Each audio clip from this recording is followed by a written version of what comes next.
क्या करना चाहती हो? हम तो आपके तरह नेता मतलब बहुत अच्छे नेता बनना चाहते हैं और बिल्कुल साथ आपके भाषण तो बहुत अच्छा देती हो। और आपके तरह मैं भी सोची हूँ कि मैं कभी शादी वादी ना करूँ, एक मतलब अच्छा मतलब ये नेता बनूँ और लोगों के लिए काम करूँ। स्लम एरिया से आती हैं और वो अपनी कहानी बताना चाहती है कि जो बिहार का जो स्लम एरिया में एक जो महिला की जिंदगी है वो कैसे गुजर रही है।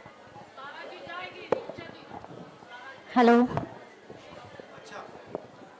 मेरा नाम रिया पासवान है और मैं बिहार के सबसे बड़े स्लम एरिया से आती हूँ और मैं यहाँ तक आज जो आई हूँ मैं खुद की बदौलत आई हूँ, शक्ति अभियान की बदौलत आई हूँ। अब मुझे यहाँ लाने में कोई नेता विधायक का हाथ नहीं है, किसी लोगों का हाथ नहीं है।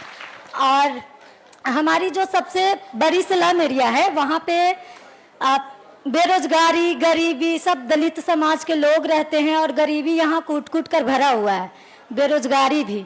और हमारे घर के जहाँ हम रहते हैं वहाँ पे मौर्या लोग है, नगर निगम है और यहीं पे इस्कॉन टेम्पल है।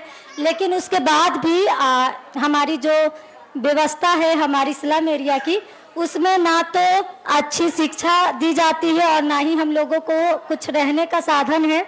बिल्कुल गरीबी की जिंदगी हम लोग जी रहे हैं। ये इस्कॉन टेम्पल कब बना? ये तो हो गया है कुछ साल बने हुए। कुछ साल मतलब पुराना है या अभी नहीं, अभी तो न्यू ही समझिए, न्यू ही है। कितना बड़ा है? बहुत बड़ा है, बहुत बड़ा। अच्छा, हाँ। Aim right, achieve big. At KR Mangalam University, we provide you the platform to turn your dreams into reality. At KR Mangalam University. उसमें काफी लोग जाते हैं। हाँ, और ये सोच की बात है ना कि हमारे घर के बीचों बीच मतलब 2 मिनट का रास्ता है इस्कॉन टेम्पल का, और जो नगर निगम का ऑफिस है वो भी 2 मिनट का रास्ता है, जो पटना जंक्शन है वो भी 2 मिनट का रास्ता है। लेकिन उसके बाद भी हमारी एरिया की जो समस्याएं हैं, बेरोजगारी, मतलब नशा जैसी चीजें खुलेआम हो रही है। एक बच्ची भी, 3 साल की बच्ची भी हमारी एरिया से चोरी हो गई थी। तो हम लोगों ने, मैं वहाँ पे खड़ी रही उनके साथ और मैं इतना वहाँ धरना दी, सोशल मीडिया के माध्यम से आवाज उठाई, तब जाकर हमारे एरिया में एक थाना खुला है, चौकीदारी। और इस्कॉन टेम्पल के आने के बाद वहाँ पे कोई बदलाव हुआ, फायदा हुआ, कुछ हुआ? कैसे फायदा होगा यहाँ पे आने के बाद? हम लोगों को वो जमीन कितनी है उसकी? वो तो इतना बड़ा है कि मैं अंदाजा भी नहीं लगा सकती हूँ, बहुत बड़ा है। किसकी जमीन थी पहले? वो तो मुझे नहीं पता है किसकी जमीनें थी। सरकारी जमीन थी? हाँ। तो आपसे रिक्वेस्ट है कि इससे फायदा होगा ये 2500 रुपए महीने का जो दे रहे हैं, या इसके बारे में क्या सोचती हैं आप? देखिए, ये जो 2500 वाला है उससे तो फायदा होगी ही, क्योंकि जो अभी जो लोग झाड़ू पोछा की भी काम कर रही हैं ना, वो भी 2500 का महीना कमा भी नहीं पा रही हैं, काम करने के बाद भी नहीं। तो ये जब महिलाओं को मिलेंगी तो उम्मीद है कि मतलब अच्छा शिक्षा, अपनी मतलब खाना पीना सही से कर पाएंगी, घर का चूल्हा चौकी जला पाएंगी। और आप क्या करना चाहती हो? हम तो आपके तरह नेता मतलब बहुत अच्छे नेता बनना चाहते हैं और बिल्कुल साथ आपके भाषण तो बहुत अच्छा देती हो। और आपके तरह मैं भी सोची हूँ कि मैं कभी शादी वादी ना करूँ, एक मतलब अच्छा मतलब ये नेता बनूँ और लोगों के लिए काम करूँ। क्योंकि लोगों के लिए काम में शक्ति अभियान में जब आई तब मुझे पता चला कि राजनीतिक होती क्या है। क्योंकि बहुत पहले मुझे ठीक है, समय की थोड़ी बोलो, खत्म करो।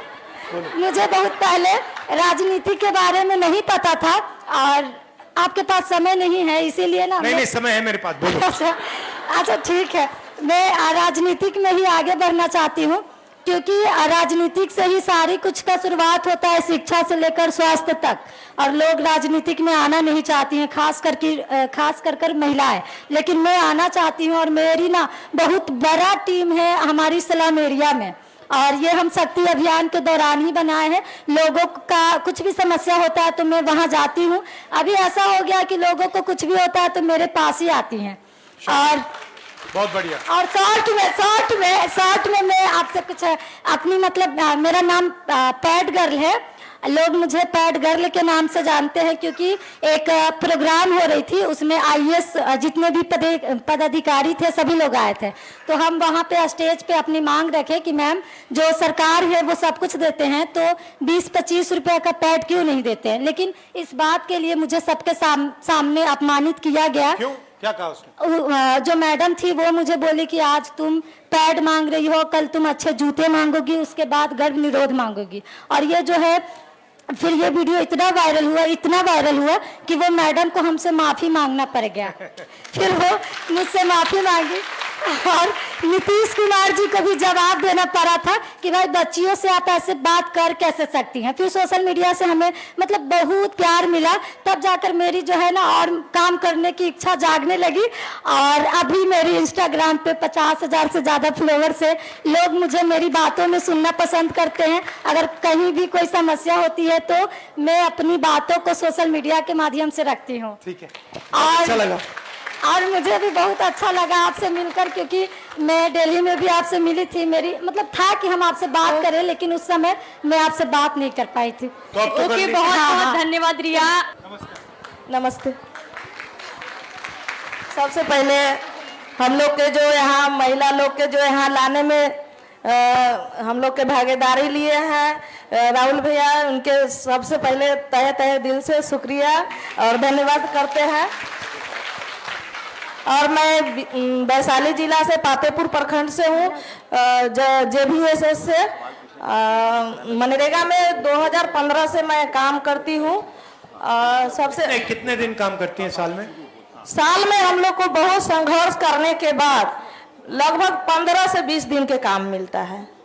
हाँ, लेकिन सरकार तो वादा किया है कि 100 दिन का, साल में 100 दिन का मिलता आपको? नहीं मिल पाता है, क्योंकि किसी भी साल में नहीं मिला। किसी भी साल में नहीं मिला। 15-20 मिलते हैं, बस 15 से 20 मिलता है। बाकी टाइम आप मजदूरी करते हो? हाँ, बाकी काम हम लोग मजदूरी करते हैं। ये मनरेगा से काफी फायदा होता है आपको? काफी फायदा तो नहीं होता है, लेकिन कुछ फायदा होता है कि हम लोग के बच्चे को पढ़ाने में थोड़ा मदद मिलता है और घर परिवार में भी कुछ मदद। 100 दिन चलना चाहिए। 100 दिन चलना चाहिए, क्योंकि और 100 दिन से ज्यादा बढ़ा दिया तो 100 दिन से ज्यादा बढ़ाना चाहिए, बढ़ाना चाहिए। हाँ, बढ़ाना चाहिए। और आजकल मैंने सुना है कि ये नेट से करवाते हैं। नेट से तो बहुत ज्यादा प्रॉब्लम होता है, बहुत प्रॉब्लम। मोबाइल मॉनिटरिंग सिस्टम जो आया है जब से, तब से काम करता है 15 दिन तो 10 दिन की हाजिरी बनता है और हाजिरी पर पेमेंट होता है। और लोकेशन न मिलता है तो हाजिरी नहीं बनता है, तो बहुत ज्यादा लोकेशन में बड़ा प्रॉब्लम आता है ना। हाँ, बहुत ज्यादा प्रॉब्लम। हमारी एक मीटिंग होती है जो लोकसभा में MPs होते हैं, उनकी मीटिंग होती है। तो उस मीटिंग में अमेठी, ये रायबरेली में मैंने बात उठाई थी, क्योंकि मनरेगा में काफी प्रॉब्लम आती है, ये लोकेशन की काफी प्रॉब्लम आ रही है और ये जो मोबाइल फोन में मतलब भरना पड़ता है, इससे प्रॉब्लम आ रही है। मगर वहां पे वो कह रहे थे कि इतनी प्रॉब्लम नहीं है। बहुत मुझे ज्यादा लगता है वो प्रॉब्लम है, बड़ी प्रॉब्लम। बहुत प्रॉब्लम है, बहुत महिलाओं के साथ बहुत प्रॉब्लम है, क्योंकि एक बार नहीं बनता है तो 2 बार भी साइड पर जाना पड़ता है, महिलाओं को दौड़ना पड़ता है। और आपको सबसे बड़ी प्रॉब्लम कहाँ आती है? सबसे बच्चों की शिक्षा में, महंगाई में? सबसे महंगाई में भी है, महंगाई में तो बहुत ज्यादा महंगाई हो गया है, रोजगार कम हो गया है, तो अथी तो है, प्रॉब्लम तो है। और प्रॉब्लम दूर कब होगा पता ना हम लोग के। आपको नहीं लगता कि हिंदुस्तान में चुने हुए लोग बहुत अमीर होते जा रहे हैं और ज्यादा से ज्यादा लोग गरीब होते जा रहे हैं? हाँ, लग रहा है कि लग रहा है, तो है। लोग हैं वो बस उनकी दौलत बढ़ती जा रही है और आम जो जनता है वो गरीब होती जा रही है। हाँ, वो तो है। हाँ, कंपनी मतलब कि जो उनका कंपनी चल रहा है, जैसे अदानी अंबानी हो गया, उनको मोबाइल अभी जैसे ऑनलाइन अथी हुआ था, लॉकडाउन हुआ था, तो मोबाइल तो उनको बिक्री चल ही रहा था। हाँ। लेकिन मजदूर के तो बेरोजगार जहाँ था वहीं था।